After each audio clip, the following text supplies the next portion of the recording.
খিরাই খেতে বা খিরাই গাছে মূলত কোন ধরনের রোগটা বেশি হয় এবং এই রোগটা থেকে প্রতিকারের উপায় কি?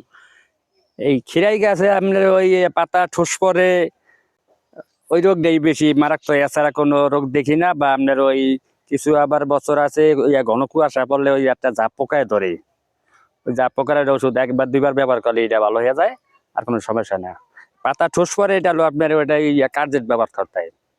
কার্যের ব্যাপার দুইবার দিলেই ওটা ক্লিয়ার হয়ে যায়। তার মানে যে আমার কিছু আছে, এটা আমার যে সময় দেওয়াটা উপযুক্ত ছিল সেই সময় আমি সারতারি নেই, আজ দিন কাল দিন করতে করতে 4-5 দিন লেট হয়ে যায় গা। এই কারণে এই পাতাটা ঠোস দেখা যায় না। আরে ওই 3 পাতা জ্বালায়, তখন এটা দিলে এই রোগটা থাকে না আর কি। তার মানে পাতাটা আপনার ওই ঠোস পরিয়া শুকায় যাওয়া নেই, পাতার গাছের শক্তি কমে যায় গা। মানে ঘরের পাতা হয়তো সবল রাখতে হলে গাছের শক্তিটা গতিটা ভালো থাকে। খিরাই বাঁকা হয় বলতে এটা চাষের ভিতরে কত নিয়ম কারণ আছে।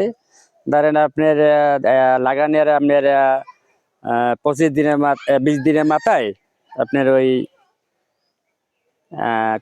1 কেজি করে ইউরিয়া মারে।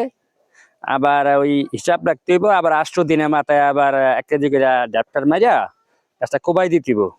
কোবাই গোড়ায় মাটি দিয়ে দিয়া আবার 8 দিনের মাথায় আপনার পানি ব্যবহার করতে হবে। পানি দিলেই আপনার গাছটা আপনার ওই রোগ বালাই জায়গায় আপনার খিরাই বেঁকা হয় না। আবার বেঁকা হয় দাস পোকা আছে, ওই দাস পোকায় আপনার আউল দিলে এটা বেঁকা হয়। তো ওই দাস পোকা ওই ওষুধ আবার ব্যবহার করতে হয়। ওটা কয় বার দেয় একটা নিশ্চিত দেন।